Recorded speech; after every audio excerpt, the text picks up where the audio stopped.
Microsoft Surface for Windows RT. I've been spending about a week with it, as has Tim Stevens, our editor-in-chief, and I'm really excited to give you a first look. This is really the first time we've been able to do any sort of in-depth hands-on since this was announced back in June. So what you're looking at here is a 10.6-inch screen here, and Microsoft says that it is the ideal size because what it allows you to do is really go into multitasking mode in this new version of Windows here, so that you have one app taking up 1/3 of the screen, and the other taking up 2/3 of the screen, and it still doesn't feel too cramped. And Microsoft was worried that if it went with a more traditional 10.1-inch panel, it would have a really cramped experience once you started getting into multitasking like this. At the same time, Microsoft was worried that if it went with a larger 11-inch screen, the whole thing would be a little bit too unwieldy. And it definitely does seem like a good compromise. In terms of build quality, this is really top-notch. This is one of the most precious things I've held in recent weeks or months, I think. This is made out of magnesium here, and it's made using Microsoft's VaporMag manufacturing process, which in layman's terms pushes out the air to make it as thin as possible. But I couldn't really tell you about the design here without going back to that kickstand that I showed you earlier. So there's one way to open it. There's one single notch on the side here, which makes it a little bit awkward to open sometimes. But the good news is that this is a really sturdy hinge. You are not going to break this thing, at least not easily. There are 3 hinges all told. There's one on each side. There's also one tucked in the middle here, and they control the feel of the device so that it feels just really strong, really sturdy. So we've gone over what a great build quality this is. I'm just going to, while I'm here, give you a quick tour of the ports on the device here. You'll see that there is a speaker there, the video output.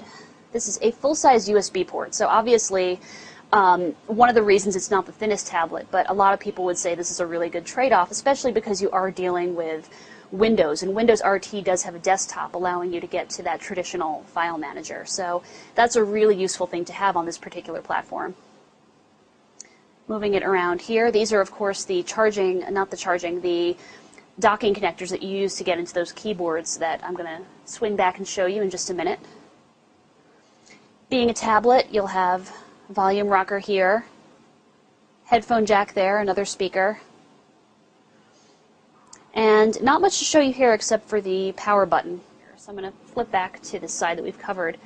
In here is a micro SD slot, so you would have to open the kickstand to find it. It's completely hidden otherwise, and it's not just micro SD, it's micro SDXC, so it can support 64 gigabyte cards if you want. And of course, it's hidden once you snap that shut. Now that I'm back here, we've already seen why this is an ideal screen size, but let's just talk a little bit about the technology powering it. This is a 1366 by 768 panel, and it's on par with any IPS display you've ever seen. This uses Microsoft's ClearType subpixel rendering technology, and because it's an optically bonded display, meaning because the touchscreen is bonded to the LCD into a single layer, there are fewer opportunities for incoming light to refract. So basically it means this is a pretty minimally reflective display. I had the chance to see this side by side at Microsoft's own studios. Microsoft gave us a side-by-side comparison with the new iPad, and this indeed was the less reflective display. So now that we've gone over the tablet itself, let's talk about how it works once you add the keyboard covers into the mix. I'm going to start with the keyboard cover that got the most attention. And before I do that, you'll just see here that this is connected through magnets, and there are both alignment connectors and ones that help it keep it really firmly in place.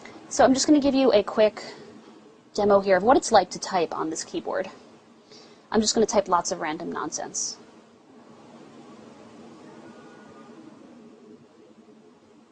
You'll see here that when I'm typing, as my confidence builds, I type faster and faster. My fingers actually, if I really trust the keyboard, find these keys pretty easily. The letter keys are all big enough for my fingers, and I think they'll be big enough for most people's. And the space bar is really easy to hit. Microsoft actually widened the space bar as it was working on this in its research and development phase. There were people with really big hands whose thumbs kept reaching back and hitting the trackpad here. So over time, Microsoft made sure that the spacebar was nice and thick. And definitely it's very easy to hit. Same for the backspace key if you do happen to make a mistake. But we also have the Type keyboard cover. So as you can see, it's for people who want a more traditional typing experience. This is definitely a usable keyboard. In some ways I prefer the flat touch cover keyboard because in this case there's no separation between the keys, so they're pushed very close together, and I find actually I'm more likely to hit the right key on the flat touch keyboard than I am on this more traditional one, which I thought was really interesting. I imagine this might be the keyboard where I felt more at home, but actually it's the funky looking keyboard that some of you might have been a little bit wary of or skeptical of when you first saw it. And as you can see here, it's easy to pull the keyboard off of these covers. It was by design that they lock in a really firm, solid, reassuring way, but at the same time, you don't really have to wrench them out so forcefully. At the same time, it's durable, and I know this might make you nervous, but I can dangle the tablet like this, and it won't be any worse for the wear.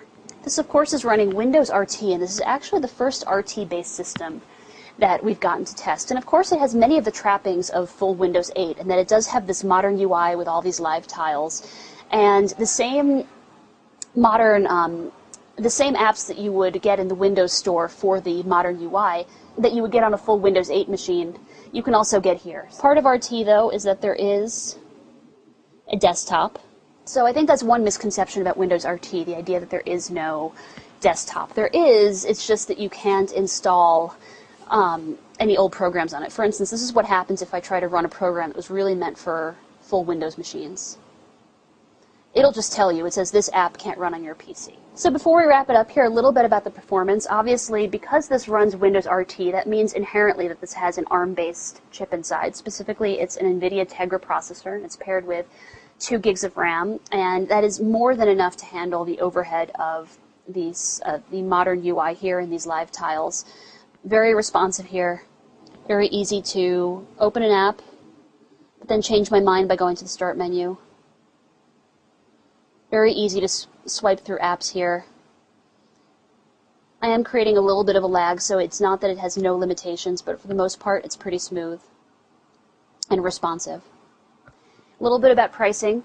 This begins at $499, and that's for the tablet only with 32 gigabytes of solid-state storage.